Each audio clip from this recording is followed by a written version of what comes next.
पुराने लोग कहा करते थे कि पुरुष फावड़े से खोदना शुरू करे और बेटियां सुई से खोदना शुरू करें, तो कौन जीतेगा? एक सुई की नोक से खोद रही है और एक फावड़े से खोद रहा है, कौन जीतेगा? कौन जीतेगा बताओ? बेटियां जीतेंगी, क्योंकि उनमें निरंतरता है, उनमें सौम्यता है, उनमें सहजता है। जो सामर्थ्य और जो सहनशीलता बेटियों में है वो पुरुषों में नहीं पाई जाती। आज बदलता भारत हम देख रहे हैं।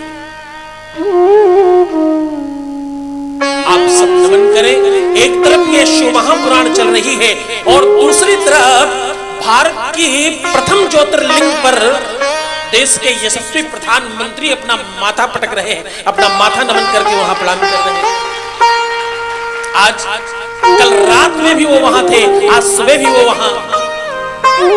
देश की पहली ज्योतिर्लिंग है, 1000 साल संपन्न हुए इस ज्योतिर्लिंग को, आज उसका उत्सव दिवस है। बारंबार नमन और बोले सोमनाथ ज्योतिर्लिंग भगवान की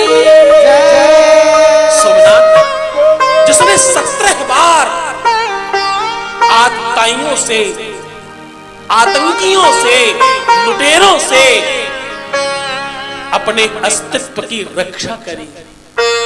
हीरे जवाहरात मणियों और बहुमूल्य वस्तुओं का बार बार हरण हुआ, 17 बार आक्रमण हुआ। मोहम्मद गौरी गजनवी और न जाने कितने आतताई मूर्ख निरंतर प्रयास करते रहे। उनको मालूम ही नहीं था कि ये चंद्रमा के क्षेत्र रोग को समाप्त करने के लिए चंद्रमा द्वारा स्थापित सोमनाथ ज्योतिर्लिंग है। 15 दिन चंद्रमा घटता है और जितना घटकर पहुंचता है 15 दिनों में उतना फिर से वापस पहुंच जाता है। आज ज्योतिर्लिंग सोमनाथ अपने वास्तविक स्वरूप को पुनः प्राप्त कर गया।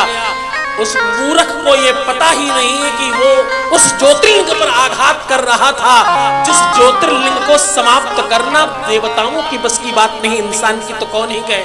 हाँ? उस ज्योतिर्लिंग को तुम जितना काटोगे, जितना लूटोगे, जितना हरण करोगे, वो पुनः फिर से उतनी ही हो जाएगी। उसको ये वैशिष्टिक सौभाग्य प्राप्त है और सहिष्णुता का अद्भुत दर्शन है, सहनशीलता का अलौकिक दर्शन है। ये 17 बार आक्रमण ही नहीं, इस देश की प्रथम ज्योतिर्लिंग ने इस देश के कई प्रधानमंत्रियों से ना सुना है कि मैं मंदिर नहीं जा सकता।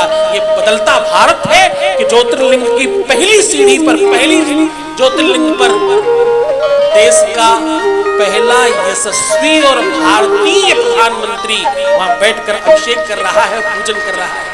हा? तो मैं समझता हूं ये सोमनाथ शौर्य यात्रा, ये सोमनाथ की दिव्य यात्रा, ये सोमनाथ की कृपा और करुणा से ही संभव है। भगवान सोमनाथ सब पर कृपा करें। आज वो दिवस था तो मुझे लगे उनके वो प्रणाम करना बहुत आवश्यक है।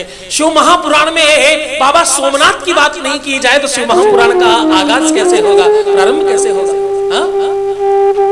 तो मैं आपको निवेदन कर रहा था, शिव महापुराण सूत जी महाराज कहते हैं, सौनकादिक ऋषियों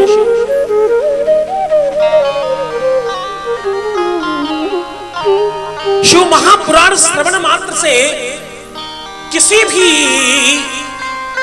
कर्म से, किसी भी इंद्रिय से, किसी भी मानस से और किसी भी भाव में किया हुआ पाप समाप्त हो जाता है। तो ऋषियों ने प्रश्न कर दिया, अगर हर तरह का, हर श्रेणी का पाप समाप्त होता है तो भगवान बताइए क्या किसी जघन्य अपराधी के जीवन में भी शिव कृपा हुई है? हमारी सुनने की बड़ी प्रबल इच्छा है।